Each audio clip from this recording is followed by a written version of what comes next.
नमस्कार जय जगन्नाथ राधे राधे। आज हूँ खरीफ सीजन शेष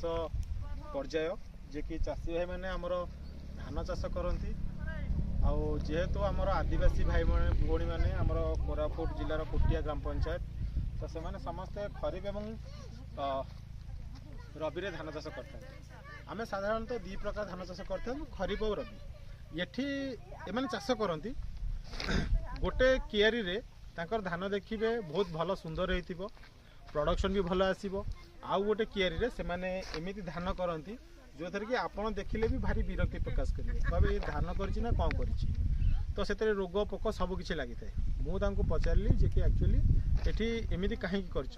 कौन तुम सार पकौना जेहेतु आज टेक्नोलोजी बहुत एडवांस हो जाइए तो ये सार कहीं यूटिलाइज करूना कहीं पेस्टिसाइड यूटिलाइज करूना तो से माने गोटे कथा कहले जे कि आमको डाक्तरखाना जीवार नहीं आमको रोग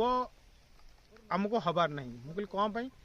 ना देखो जदि आम केमिकल्स किंबा पेस्टिसाइड यूज करूँ ताले आमको रोग हम आम निहाती भाव में डाक्तरखाना जीवु तो आम डाक्तर कति न जावाई आमको बिना केमिकल्स रे बिना पेस्टिसाइड्स रे आमको खाद्य खाइबार अच्छी तो आम जेहेतु प्रतिदिन खाद्य आम धान को चाउल हिसाब से व्यवहार करूँ खाऊँ तो आमको सुस्थ रहिबार जदि अच्छी ताहले आमको बिना केमिकल्स रे आमे खाऊ तो तांकर मु भी देखिली तो से धान रे भी बहुत पोक लगी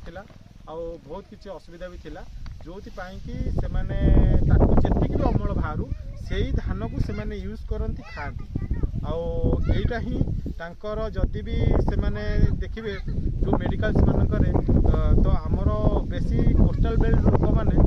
से माने मेडिकल जाइथांती हुए तो आम आदिवासी भाई भौणी मैंने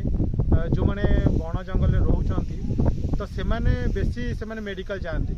तो स्पेसिफिक आमरी कोस्टल बेल्ट लोक मैंने कहीं जेहेतु आम बहुत चालाक अच्छु बहुत एडवांस अच्छु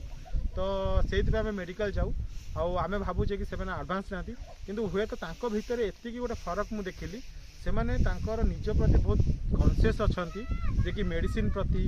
पेस्टिसाइड प्रति बहुत कनसीयस अच्छा से माने जोटा को नीतिदिनिया व्यवहार करती ताधे से माने टोटाल उपर पेस्टिसाइड्स केमिकल्स किसी भी यूज करती आ जोटा को से माने मार्केट को बिकती तो ताधे से माने केमिकल्स यूज करती पेस्टिसाइड यूज करती कहना तांको प्रोडक्शन बढ़िले तांकर आर्थिक अवस्था माने सुदृढ़ हम एवं तांकर आउ अर्थर अभाव रही अनाटन रही तो बास यहाँ हूँ मैंने आंकर हूँ विशेषत्व जोटा कि देखुं माने समस्ते पूरा फिट एंड फाइन अच्छा बहुत बढ़िया अच्छा ना रोग ना कौन असुविधा से सम्मुखीन हुंती एति रोचे। जय जगन्नाथ नमस्कार।